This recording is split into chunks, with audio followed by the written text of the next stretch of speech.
Boa tarde a todos. Estamos aqui de volta, né? Eu, Aline e a Rosângela, né, da Nikkei Gestão Humanista. E nós daremos a continuidade ao vídeo anterior. Nós falamos lá no finalzinho do vídeo que nós falaríamos um pouquinho de erros fatais que comprometem a boa comunicação. Assim, são 3 deles: interpretação, interrupção e ansiedade na fala. Por exemplo, interpretação, ele acontece assim: eu estou passando uma mensagem para vocês, né? E vocês não interpretam da forma como eu gostaria, não entendem, por vários motivos, porque eu não passei a mensagem correta, não usei as palavras certas, não usei as palavras certas para o público correto, então pode acontecer esses erros por diversos motivos. Porque o que acontece? A questão da interpretação tem que ficar muito...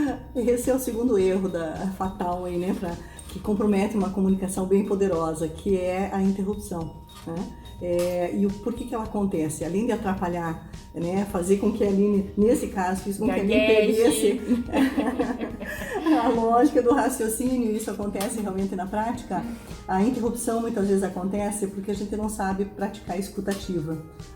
Muitas vezes a pessoa está falando e nós não estamos prestando atenção de fato, ouvindo na essência o que ela está falando, pela ansiedade em falar, que aí é o terceiro erro que nós consideramos fatal para a comunicação mais assertiva. Você não saber ouvir e você já estar preparando a resposta mentalmente daquilo que você nem está ouvindo direito. E você demonstra uma ansiedade enorme para falar, e isso atrapalha demais. Gera insegurança, é ruim para você e também para quem está naquele momento querendo transmitir alguma mensagem, né? Fez isso com você, né? Fez, vocês percebem, né? Claro que a gente fez um teatrinho aqui, né? Mas enfim, ele gerou, né? Acaba gerando assim, se perde na ideia, gagueja, enfim. E a pessoa acaba não conseguindo voltar naquilo que estava falando, né? Não lembra mais, de repente, a mensagem que eu gostaria de passar. Mas também, Rosângela, existem, além desses 3 erros, algumas barreiras. A gente pode dar alguns exemplos que são muito comuns, por exemplo, a percepção seletiva. A percepção seletiva é quando eu ouço a mensagem que a pessoa falou e seleciono aquilo que...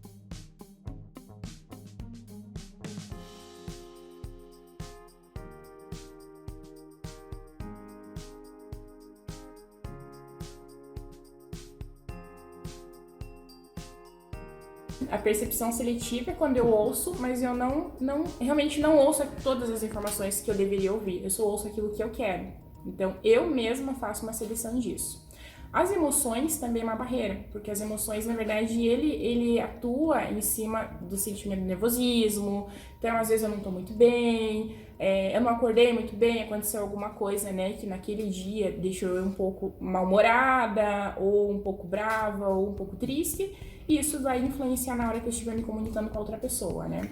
Então, existem várias barreiras. Essas são as que acabam acontecendo mais frequentemente, enfim, e que realmente atrapalham, né, na hora de passar essa mensagem. Rosângela, eu queria perguntar para você. Vamos passar algumas dicas agora, porque na verdade, assim, o que a gente faz para conseguir com que isso não aconteça, ou que a gente evite, ou pelo menos diminua, né, essas barreiras e esses erros? Quais são as informações que a gente pode passar ou que a gente pode sugerir para melhorar isso? E isso tudo é um planejamento, né, gente? Então, na verdade, existe sim checklist de coisas que a gente pode fazer para melhorar. Isso. Planejamento. Você falou muito bem, Aline. Planejar, se preparar para aquilo que você vai falar. Se você vai falar em público, se você vai fazer uma comunicação escrita, planeje. Prepare aquilo que você vai falar para você se sentir mais seguro, não ficar ansioso no momento de se comunicar, principalmente quando for uma comunicação em público. Faça uma interpretação daquilo que você está falando, daquilo que se for falar ou daquilo que você for escrever. Interprete primeiro, peça para outras pessoas também te ouvirem ou peça para outras pessoas olharem o texto que você vai escrever, isso ajuda bastante.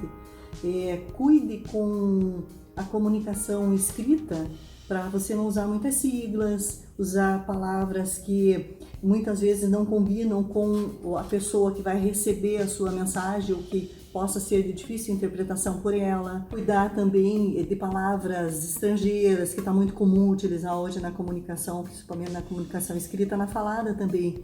Cuidar, porque a pessoa que vai receber a mensagem nem sempre vai saber interpretar ou vai saber traduzir, né? Mensagens ou uma comunicação com termos muito técnicos para um público que não é da área, né? Por exemplo, da área de direito, que é muito comum, os termos que os advogados usam, que são termos mais específicos da área deles e que um leigo nem sempre pode saber interpretar. Então, bastante cuidado com a comunicação. Leia, né? Escreva, leia, para você entender e ver se está claro. Lembrando também que o óbvio muitas vezes tem que ser dito. Então, aquilo que é óbvio para você, nem sempre para outra pessoa é. Mas isso não significa ter uma comunicação subjetiva, né? A comunicação tem que ser clara e objetiva, mas cuidar para que ela não seja tão enxuta, né? Ou tão óbvia que a outra pessoa não consiga entender ou interpretar. Bastante cuidado com isso. E tenha roteirinhos, né? Principalmente quando você for falar em público, tenha roteiros, escreva um roteirinho, um acompanhamento, um checklist, como a Aline falou, para que você possa acompanhar quando você vai conversar com outras pessoas em público, ou cuidado também, nós já falamos no outro vídeo, com o público que está recebendo a mensagem, né? Quando você vai falar com o cliente, a comunicação deve ser uma, você vai falar em público, é outra, canais, redes sociais, né? Bastante cuidado. Com os amigos ou colegas de trabalho, uma comunicação mais informal, mas nem por isso que gere interpretações que você não queira, né? Exatamente. Então, bastante cuidado com tudo isso.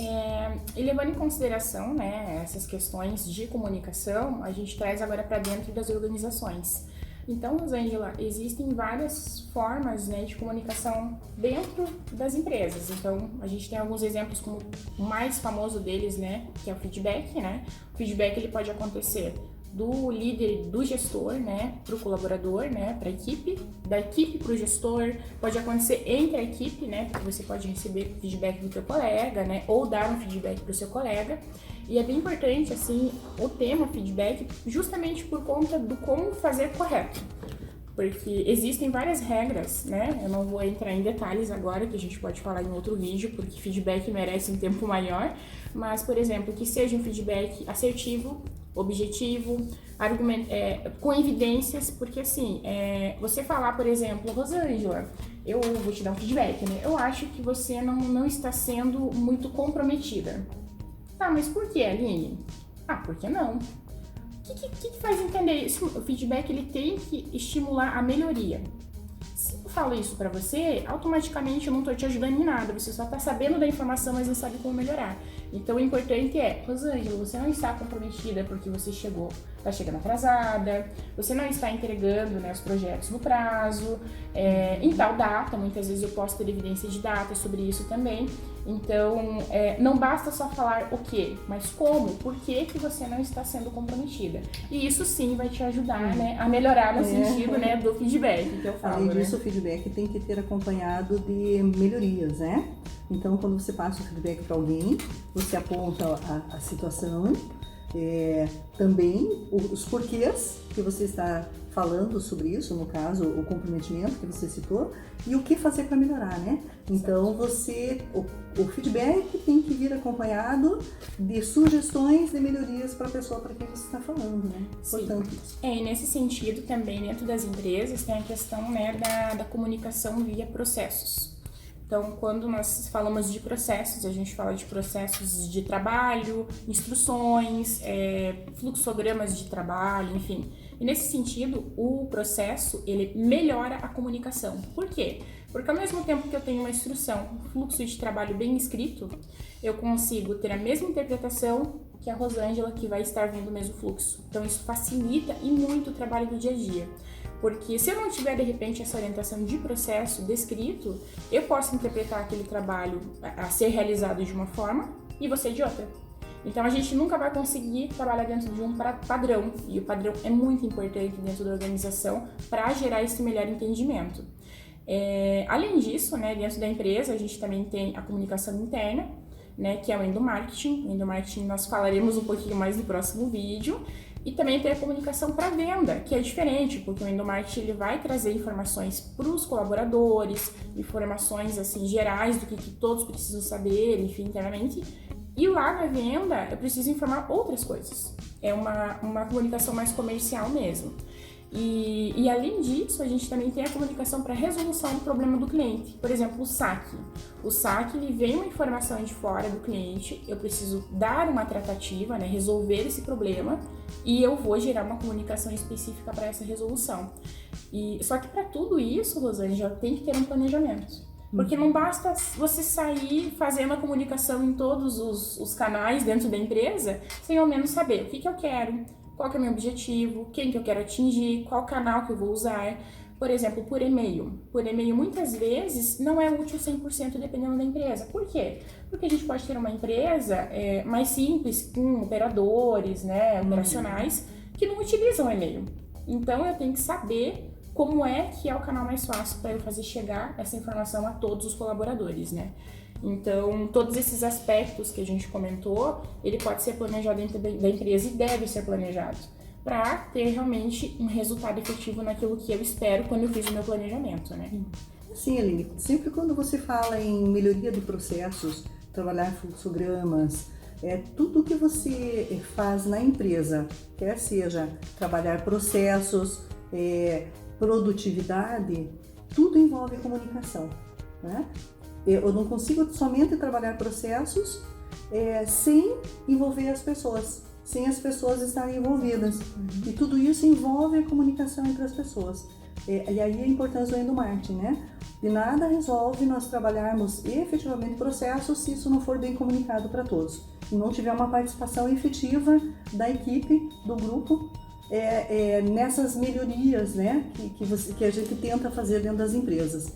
Então, falar em processo, falar em produtividade, falar em resultado, sempre envolve pessoas e sempre envolve comunicação entre elas, né? Tudo que se faz tem que chegar de forma clara, através de uma boa comunicação, de um bom endomarketing, às pessoas que vão fazer.